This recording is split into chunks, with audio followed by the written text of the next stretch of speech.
The big meeting room was full of strange sounds as Ambassador Hyanki stood in front of all the alien leaders. His old hands held tight to the speaking stand, while hundreds of different space creatures laughed at the human warship design. The ship showed up on the giant screen looking nothing like the smooth ships from other worlds. It was square and thick and covered in what looked like basic metal armor. The room was huge, with seats going up high like a stadium. Every seat had a different kind of alien sitting in it. Some had forearms, some had tentacles, some looked like walking crystals. They all had one thing the same, though. They were all laughing at the humans. Hyanki had been doing this diplomat job for 20 years. He had talked to angry kings and mean generals, but this was different. These aliens thought humans were just stupid kids who did not know how to build proper warships. His face stayed calm, but inside he was getting mad. The Velton creature stood up using all 4 of his arms to point at the screen. Purple with skin that looked like leather. His voice was loud and mean when he talked. "This is what humans call a battleship," he said with a nasty laugh. "It looks like a cargo ship with guns stuck on the sides. My children could build something better in their playtime." All the other aliens laughed even louder. The Velton sat back down looking very pleased with himself. He had been the leader of his species' military for 50 years and had never lost a battle. To him, the human ship looked like a joke. The Cronin delegate was next to speak. He was a slimy creature with long tentacles instead of arms. His body was green and wet-looking. When he got excited, his tentacles would move around like angry snakes. "Spy ships have been watching this thing," he said, while his tentacles waved around. "It moves slower than our mining ships. How do they think they can fight real warships with such old technology? Even our training ships are faster than this pile of junk." More laughter filled the room. The sound echoed off the walls, making it even louder. Some aliens were laughing so hard they had tears in their eyes. Others were hitting the tables with their hands or tentacles or whatever they had. Captain Taman was watching all this from his ship. He was a young man only 30 years old, but he had been preparing for this moment his whole life. His crew had worked day and night to get their ship ready. They knew the aliens would laugh at them, but they also knew something the aliens did not. Back in the meeting room, another alien stood up. This one was made of crystal that glowed with different colors. The Altarians were known for being the smartest race in the galaxy. They had built computers that could think faster than any living brain. "The human ship does not even have energy shields," the crystal alien said. His voice sounded like music, but his words were mean. "They use old kinetic weapons, not modern energy weapons. This is how wars were fought 1,000 years ago. It is truly barbaric." The word barbaric made the laughter get even worse. Aliens were now standing up and pointing at the screen. Some were taking pictures with their devices to show their friends back home. The humans had become the biggest joke. In the galaxy, only a few aliens stayed quiet. The Etherians were an old race that had seen many wars. They had learned not to judge things too quickly. Their leader was a tall, thin creature with big eyes. He watched the human ship carefully while others laughed. Hyanki waited for the noise to die down. He had been a soldier before becoming a diplomat. He had fought in the resource wars when Earth was running out of water and food. He knew what real fighting looked like, and he knew these aliens had forgotten. When the room got quiet, he spoke. His voice was strong and clear. "Indomitable represents humanity's promise to keep peace through strength. We ask for permission to show what we can do in the test area." The Velton leader laughed again. "A demonstration," he said.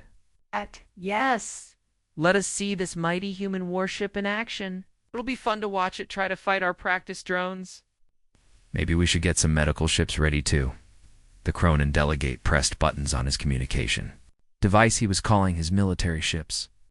"Prepare 3 battle groups," he said into the device. "We want to make sure this human ship has enough targets to practice on." The way he said practice made it clear he thought the human ship would be destroyed quickly. The room exploded with laughter again. 3 battle groups meant over 200 warships. The aliens were planning to use enough firepower to destroy a small planet just to fight one human ship. It was their way of showing how little they thought of human military power. On the Indomitable, Captain Taman felt every insult like a punch to the stomach. His crew was the best humanity had to offer. Engineer Bong-Su had built the ship's systems with his own hands. Communications officer Dai-Yun could speak 12 different alien languages. Weapons officer Subin could hit a target from halfway across. A solar system captain reported navigation officer Wu-Jin, "The alien fleet is getting ready." 3 full battle groups, just like they said, so they think this is just a training exercise for their new pilots. Taman nodded slowly. He looked around at his crew. They were all young and smart and ready to show the galaxy what humans could do. They had trained for this moment for years. They have no idea what they are about to face, he said quietly. Send a message to the ambassador. Tell him we are ready to begin. In the meeting room, the big screen showed the alien fleet forming up. Over 200 ships of different sizes and shapes surrounded the lone human ship. The alien ships were smooth and shiny, with bright lights and energy weapons that glowed like stars. The Indomitable sat in the middle, looking small and ugly compared to the alien ships. Its gray metal hull was covered in thick armor plates. In there were no bright lights or glowing weapons. It looked like something built in a factory, not a high-tech shipyard. Maybe should send some hospital ships too, suggested the Altarian with fake concern. We do not want the humans to get hurt too badly during their learning experience. The chairman of the Galactic Council was an ancient creature whose race had been watching galactic wars for thousands of years. He had seen many young races try to prove themselves and fail, expected this to be another quick lesson in humility. Very well, he announced. Let the demonstration begin. All ships move to safe watching distance. We will see what humanity thinks is good military power. The alien fleet powered up their weapons systems. Energy readings went off the charts as plasma cannons, ion beams, and particle weapons all charged up. The watching aliens leaned forward, expecting to see a quick and easy victory, Captain. Taman spoke to his crew over the ship communication system. All hands, this is the moment we have trained for.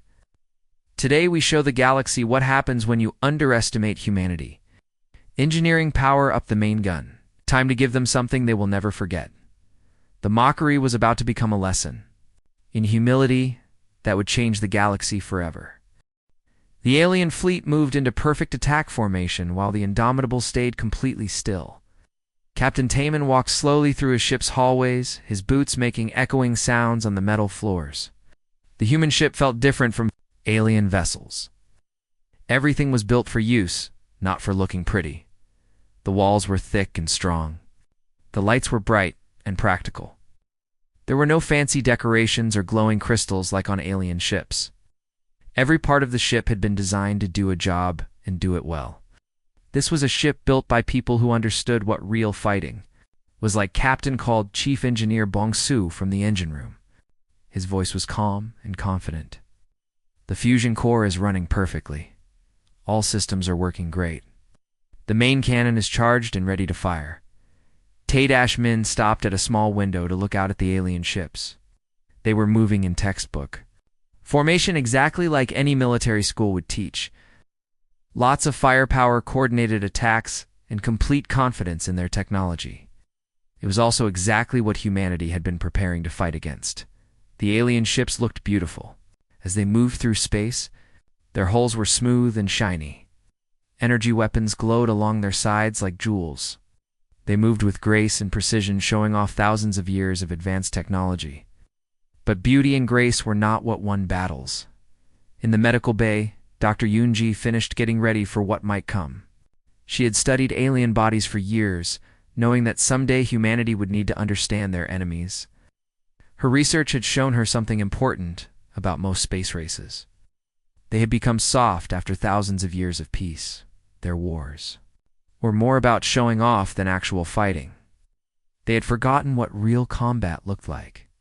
They thought war was about having the biggest energy weapons and the prettiest ships. They were about to learn how wrong they were. Communications officer Dai-Yun was listening to the alien radio chatter with growing amazement. "Captain," she said, "they are actually talking about how to split up our ship after the battle. The Veltans want our engines. Cronins want our weapons to study. Let them dream," Taman replied quietly. "Officer Suben, what is the status of our main weapon?" "Weapons officer. Suben worked at her control panel with smooth, practiced movements. The rail cannon is fully charged, sir. Ammunition loaded and targeting systems online. The aliens have no idea what they are looking at. The Indomitable's main weapon did not look like much from the outside. It was just a long, thick barrel that ran almost the whole length of the ship. The aliens had dismissed it as some kind of old kinetic weapon. They did not understand the revolutionary technology hidden inside, while the aliens had focused on energy. Weapons that could be stopped by shields. Humanity had taken a different path. They had learned to move things very, very fast. Fast enough to ignore shields completely.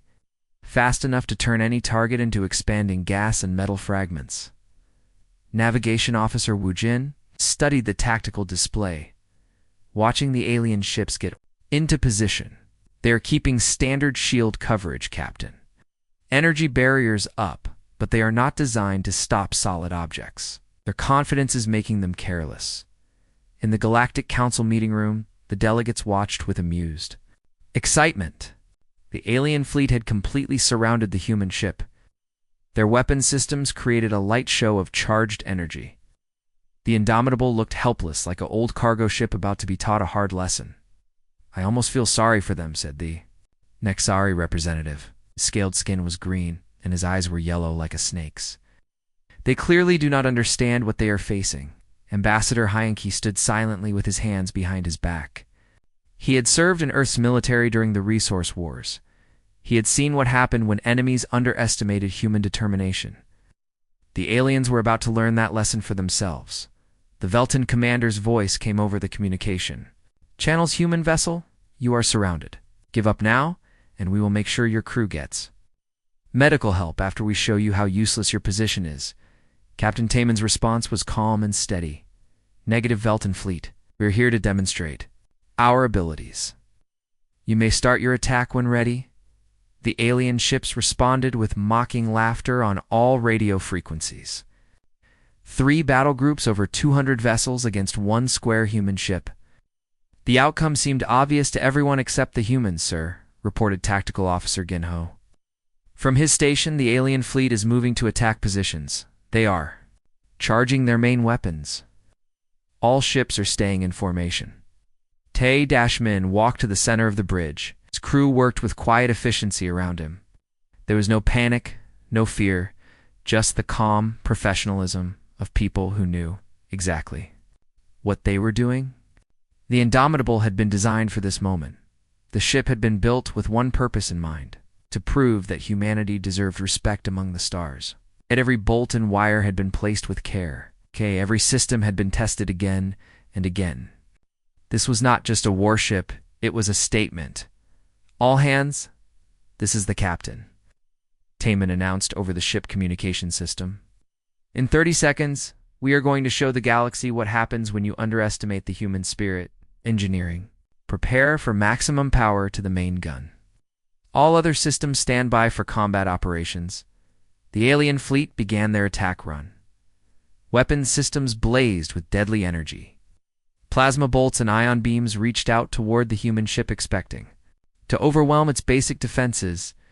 The energy weapons struck the Indomitable's hull and simply stopped. "What the Velton?" Commander's voice carried confusion and growing alarm.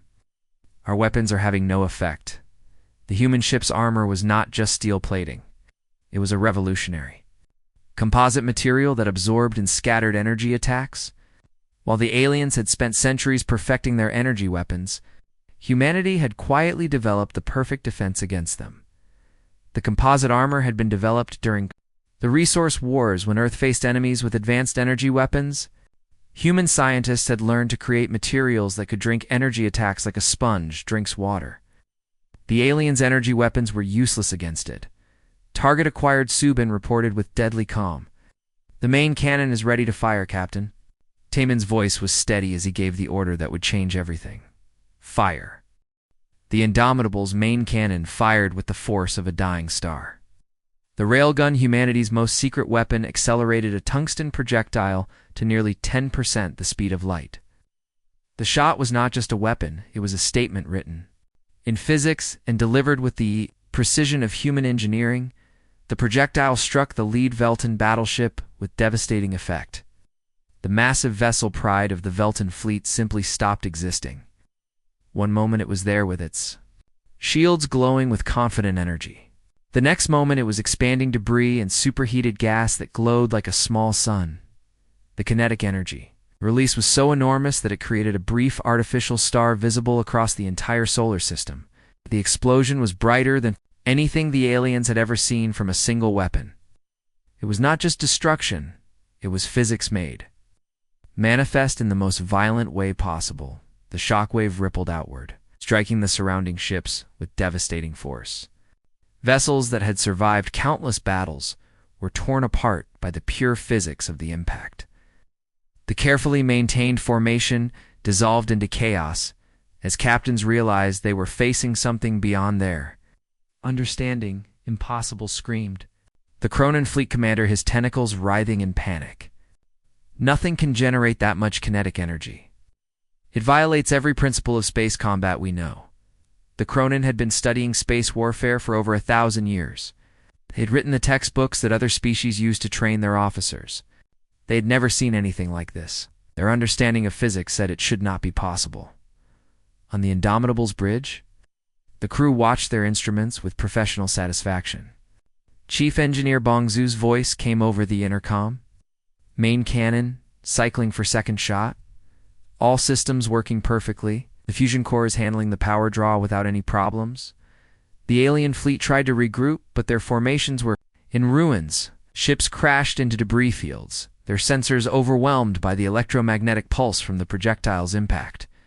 The Altarian crystal ships, so elegant and advanced, found their quantum-based systems disrupted by the sheer violence of humanity's weapon. The crystal ships had been the pride of Altarian technology. They were beautiful and deadly with weapons that could tear apart matter at the molecular level. But all their advanced technology meant nothing.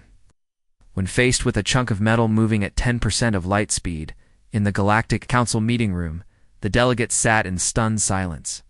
The display showed the aftermath of the shot, an expanding sphere of destruction where once had been the finest warship in the Velton fleet. The laughter had died, completely replaced by shocked whispers and fearful glances. How, whispered the Nexari representative, his scales pale with terror. How did they achieve such destructive power? Ambassador. Hyanki finally spoke, his voice carrying the weight of centuries of human conflict. While you perfected energy weapons, we perfected something far more basic. Ow! We learned to move mass very, very fast. The surviving alien ships tried to retreat, but Captain Taman's voice cut across all radio frequencies. You wanted a demonstration? The demonstration is not over. Navigation Officer Wu Jin tracked the fleeing vessels with cold precision. Captain, the remaining ships are trying to escape. They're breaking formation and running away. Subin, select the largest group, Taman ordered. Let us show them that there is nowhere to run. The second shot was even more devastating than the first. The rail cannon spoke again, its tungsten projectile tearing through space like the wrath of an angry god. It struck a cluster of retreating Chronon vessels, and the kinetic impact created a chain reaction that consumed an entire battle group. The explosion was visible from 3 star systems away, the aliens' most advanced warships vessels that had conquered worlds and intimidated entire civilizations were reduced to subatomic particles in milliseconds. The display of raw power was so overwhelming that several species representatives fainted from shock. Dr. Yunji monitored the medical bay, knowing that the psychological trauma of witnessing such destruction would affect the alien delegates for years to come. Humanity had just announced its arrival on the galactic stage in the most dramatic way possible. Third shot ready, reported Subin, with the same calm professionalism she had shown throughout the battle. Targeting the Altarian command ship, the crystalline vessels of the Altarians, masters of energy manipulation and quantum warfare, found themselves helpless against the primitive brutality of accelerated matter. Their commander sent a desperate transmission. We surrender. In the name of the Galactic Accords, we surrender. But Captain Taman's finger was already on the trigger. The third shot punched through the Altarian flagship like it was made of paper. The crystalline structure shattered into billions of fragments that caught the light of distant stars like deadly diamonds. The beauty of the destruction was almost artistic if one could ignore the thousands of lives that had just ended. The Altarian ship had been a work of art as much as a weapon. Now it was nothing but glittering debris spreading through the void. The remaining alien ships stopped fleeing and hung motionless in space. Their crews were paralyzed by the realization that they were facing something completely outside their experience. The humans had just demonstrated that all their advanced technology meant nothing against the basic forces of physics properly applied. Communications. Officer Dayun's board lit up with incoming messages from the surviving ships. Captain, we are receiving surrender requests from all remaining vessels. They're asking for terms. Tay-Min looked at the tactical display where the debris of 3 battle groups drifted in slowly expanding clouds. In less than 5 minutes, humanity had destroyed the combined might of 3 of the galaxy's most powerful species. The Indomitable had fired only 3 shots, and each had been perfectly calculated. Open. A channel to all ships, Tay-Min commanded. This is Captain Tay-Min of the human vessel Indomitable. You came here to witness a demonstration of human military capability. The demonstration is now complete. Any ship that wishes to survive will maintain its current position and await further instructions. The silence that followed was deafening. Not a single alien vessel moved. Their crews were too shocked and terrified to do anything but obey. The galaxy's established powers had just learned that the newcomers from Earth were not to be underestimated. In the council chamber, Ambassador Han Ki stood before the assembled delegates. His expression was as calm as if he were discussing trade agreements. As you can see, humanity takes its defense seriously. We hope this demonstration has clarified our position regarding our application for full membership in the Galactic Council. The vote that followed was unanimous. No one wanted to argue with the species that had just rewritten the rules of warfare with 3 shots from a single weapon. The emergency meeting of the Galactic Council happened within hours of the demonstration. Representatives from across the galaxy gathered in numbers never seen before. Their usual diplomatic calm was replaced by barely controlled panic. The holographic displays showed the debris fields where 3 battle groups had once proudly sailed. Now, those mighty fleets were nothing but expanding clouds of metallic dust and frozen atmosphere. The most powerful warships in the galaxy had been reduced to cosmic debris in less than 5 minutes. The implications were staggering, and every species was trying to understand what it meant for their future. Admiral Yansu of the Human Defense Force appeared as a hologram in the council chamber. Her presence commanded immediate attention.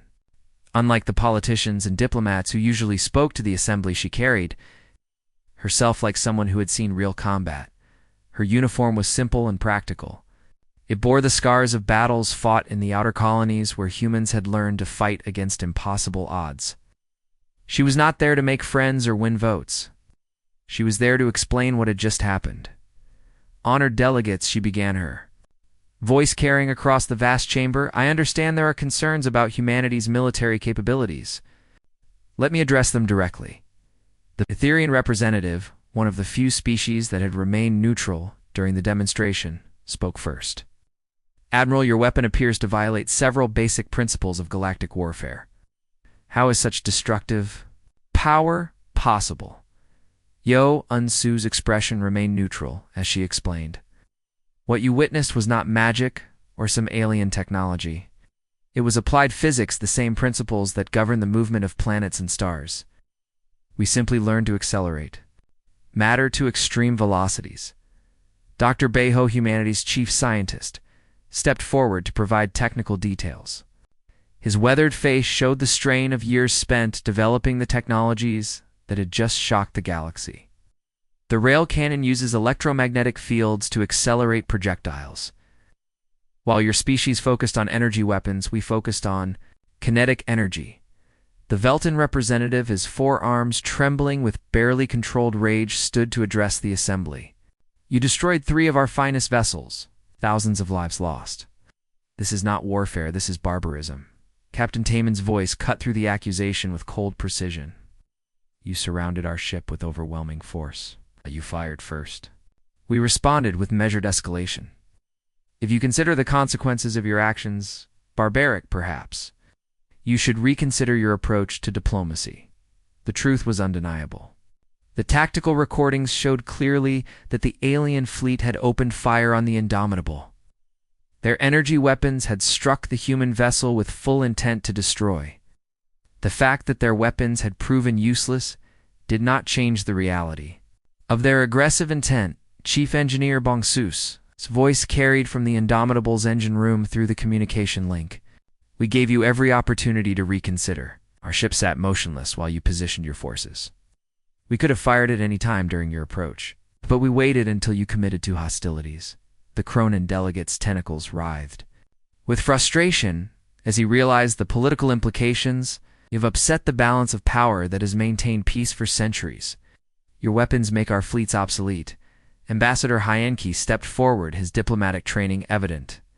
In his measured response, peace maintained through the threat of superior force is not true peace.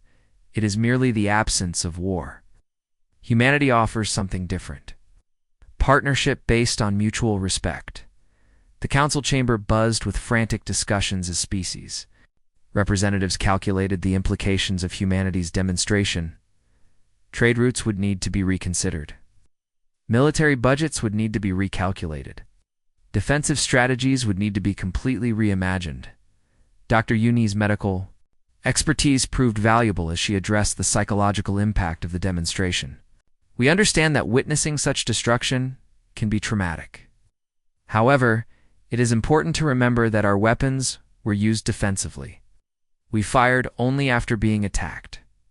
The Altarian representative, his crystalline form still showing cracks, from the shock of seeing his flagship destroyed, spoke with obvious effort. Your weapon ignores our shields completely. How can we defend against such attacks? The same way we defended against your energy weapons, replied Chief Engineer Bongsu. Through innovation, adaptation, and the recognition that no single technology remains supreme forever. Navigation Officer Wu Jin provided tactical analysis that sent chills through the assembled delegates. Our sensors detected no fewer than 17 different weapon systems among your fleets. All energy-based, all designed to overwhelm enemy shields through superior output. None of them considered the possibility of kinetic weapons. The implications were staggering. The galaxy's military doctrine had become so standardized that no one had considered alternative approaches. Humanity's arrival had revealed a fundamental weakness in the thinking of every major power. Communications. Officer De Yun's report added another layer of concern. During the engagement, we monitored communications from all hostile vessels. Not a single ship attempted to adapt their tactics or develop countermeasures. They simply continued firing the same ineffective weapons. The Nexari representative Scales had turned pale as he processed this information. You are saying that we have become predictable. Dangerously so, confirmed Captain Taman. Your species have grown comfortable with the status quo. You have forgotten that warfare is about adaptation, innovation, and the willingness to challenge assumptions. The session continued for hours with species after species, coming to terms with the new reality. The galaxy's established powers had just learned that their technological superiority was built on a foundation of assumptions that could be shattered by a single innovative approach. As the debate raged, one thing became clear. Humanity had not just demonstrated superior firepower, but superior thinking. They had looked at the galaxy's military conventions and found them wanting. The Indomitable was not just a warship, it was a statement that the old ways were no longer sufficient. The younger generation of alien military officers watched the proceedings with growing excitement. They had grown up hearing about the glory days when their species had been conquerors and explorers. Now they were seeing what real innovation looked like. The vote to grant humanity full membership in the Galactic Council was no longer a question of if, but when. The galaxy had a new power to deal with, and ignoring them was no longer an option. The demonstration had ended, but its consequences were just beginning. 3 months after the demonstration, the galaxy had completely changed. The Indomitable now sat at the center of a diplomatic station, its blocky hull gleaming under the light of 3 suns. What had once been dismissed as primitive engineering was now studied with fearful respect by the galaxy's finest military minds. Captain Tommen stood in his new role as military liaison to the Galactic Council. His uniform bore the insignia of both humanity and the Council itself. The transformation had been remarkable. Species that had once mocked humanity now sought military cooperation agreements, desperate to understand the principles behind kinetic warfare. The applications for joint training exercises continue to increase, reported Commander Hai-Jin, who had been promoted to oversee humanity's expanding military relationships. The Zephyrians want to learn about armor design. The Nexari are interested in projectile physics. The Etherians are requesting cultural exchange programs. Dr. Beho had established the Institute for Kinetic Sciences on the diplomatic station. Alien scientists worked alongside human researchers to explore the implications of accelerated matter. Weapons.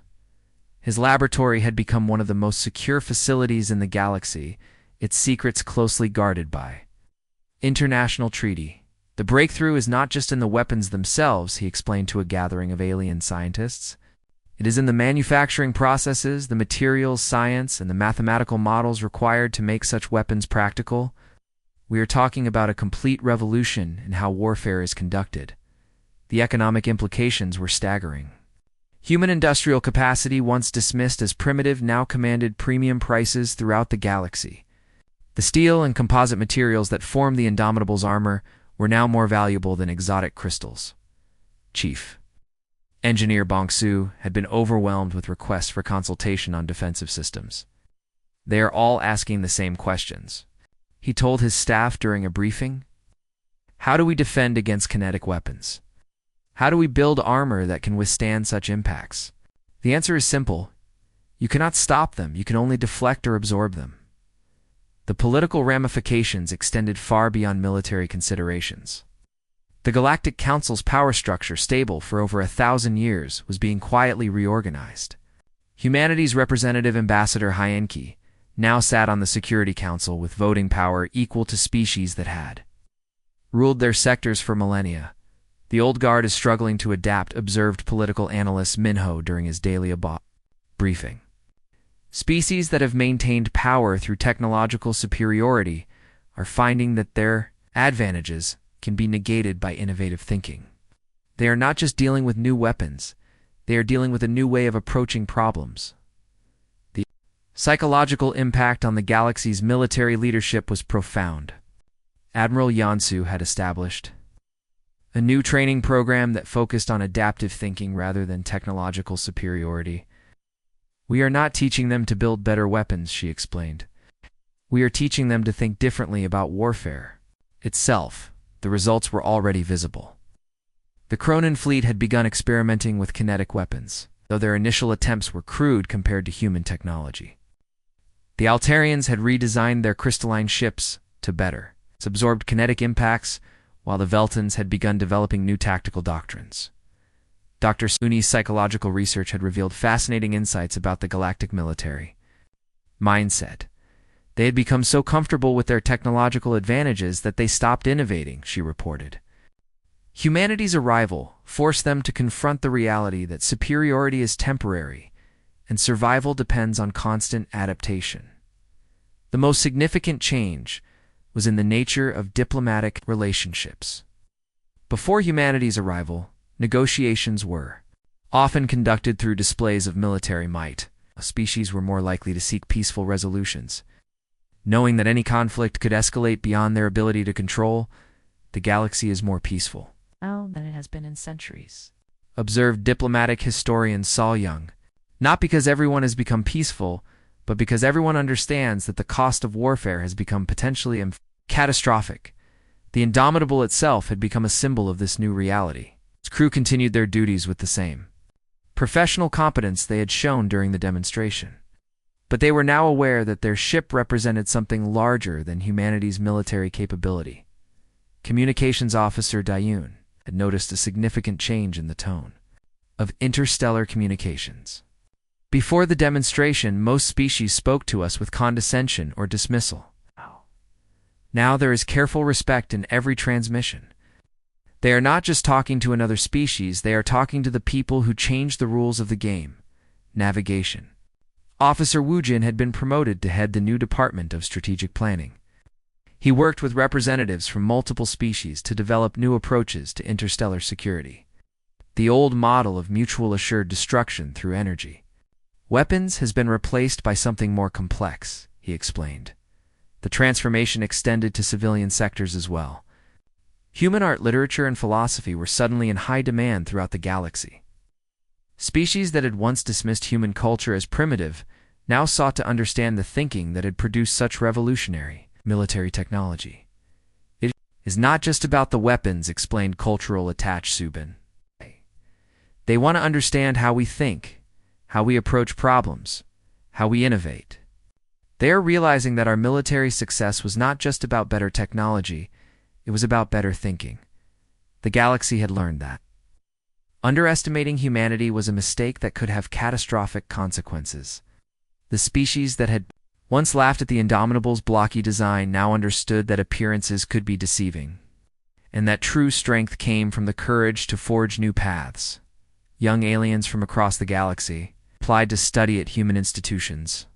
They wanted to learn the principles that had allowed a single species to revolutionize galactic warfare.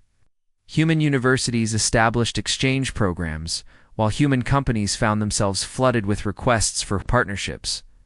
The change was not just technological, but philosophical. The galaxy had become obsessed with perfecting existing technologies. Humanity had shown them the value of questioning basic assumptions and looking for completely new approaches to old problems. As the months passed, it became clear that the demonstration had been more than just a military victory. It had been a declaration that humanity would not be ignored, dismissed, or underestimated. The galaxy had a new player, and the rules of the game would never be the same again. 1 year after the demonstration, the galaxy had settled into its new reality. The Indomitable had been joined by a small fleet of human vessels, each one a testament to humanity's growing influence in galactic affairs. The blocky, practical design that had once been mocked was now studied and copied by species across the galaxy. Captain Kamen stood in his new role as Admiral of the Human Defense Force. He watched from the observation deck of the new human embassy station as alien vessels arrived for the first annual Galactic Defense Conference. The sight would have been unimaginable a year earlier.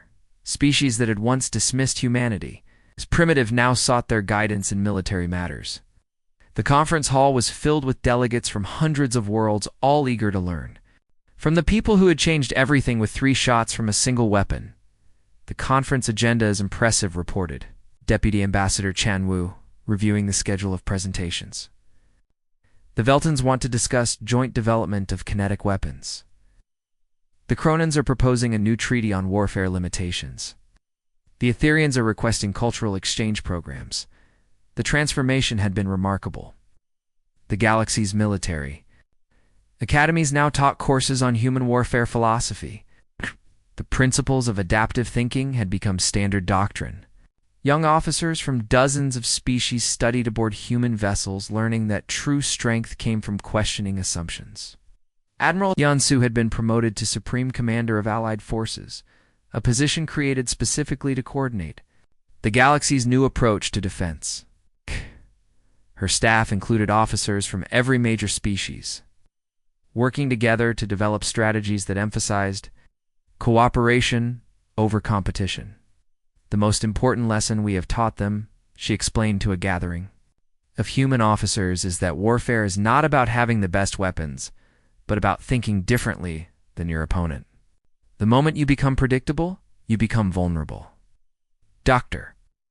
Behosia Institute for Kinetic Sciences had become the galaxy's premier research facility. Its work extended far beyond military applications.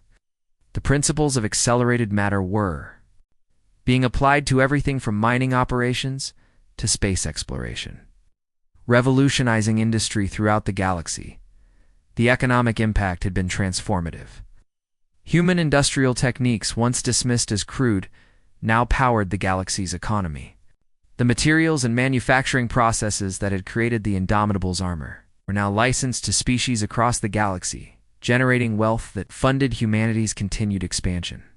We have gone from being dismissed as primitives to being recognized as innovators, observed economic analyst Jung Min. The galaxy has learned that efficiency and practicality often triumph over elegance and complexity. The political implications continued to unfold. The Galactic Council had been restructured to accommodate humanity's influence. New committees focused on innovation, adaptation, and the prevention of technological stagnation. The old guard had been forced to share power with the newcomers from Earth. Ambassador Hanke had been elected to the Council's Executive Committee, a position that would have been unthinkable before the demonstration. His diplomatic skills combined with humanity's reputation for decisive action made him one of the most influential figures in galactic politics. The galaxy has learned that dismissing the unknown is dangerous, he observed during a private meeting. With Earth's leadership, they thought they knew everything about warfare, about technology, about power. We showed them that assumptions can be shattered by new ideas.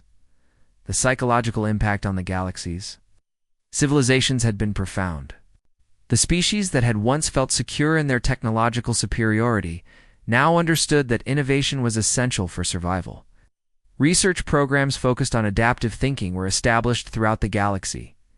Dr. Yune's research on galactic psychology had revealed a fundamental shift in how species approached competition.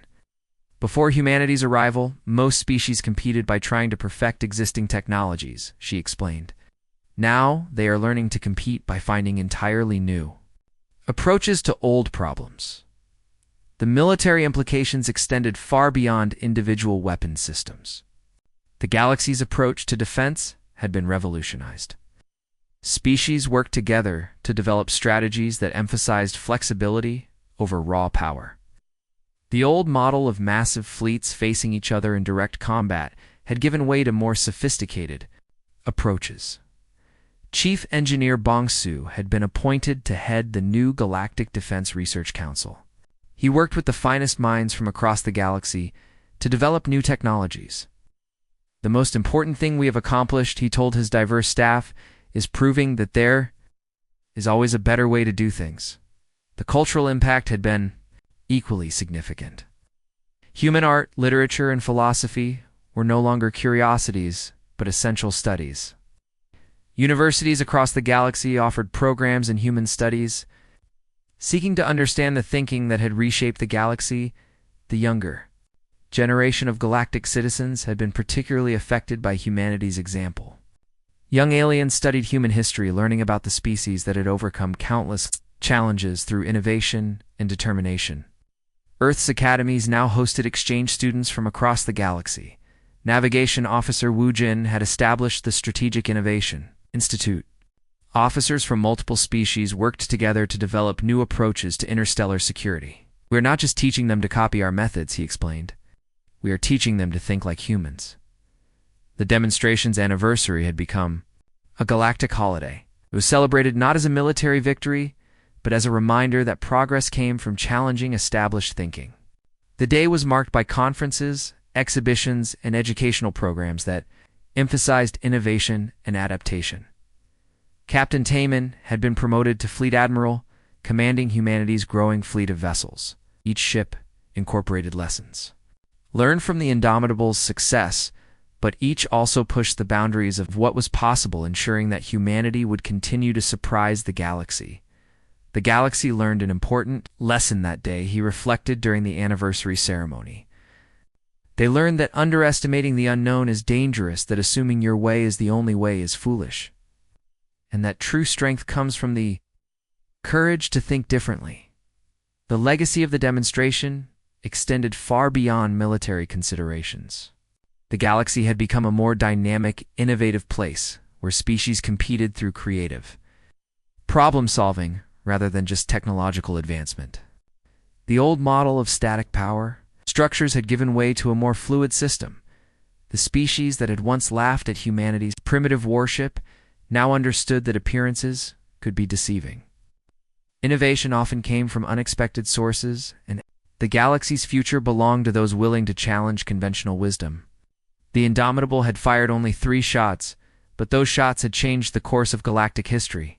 As Admiral, Taman looked out at the mixed fleet of human and alien vessels preparing for their next joint mission. He smiled. The galaxy had learned that humanity was not to be underestimated, but more importantly, it had learned that the future belonged to those brave enough to think beyond the limits of the present. The demonstration was over, but its lessons would echo through the galaxy for generations to come. Humanity had taken its place among the stars, not through conquest or intimidation, but by proving that the greatest weapon was the willingness to see possibilities where others saw only problems.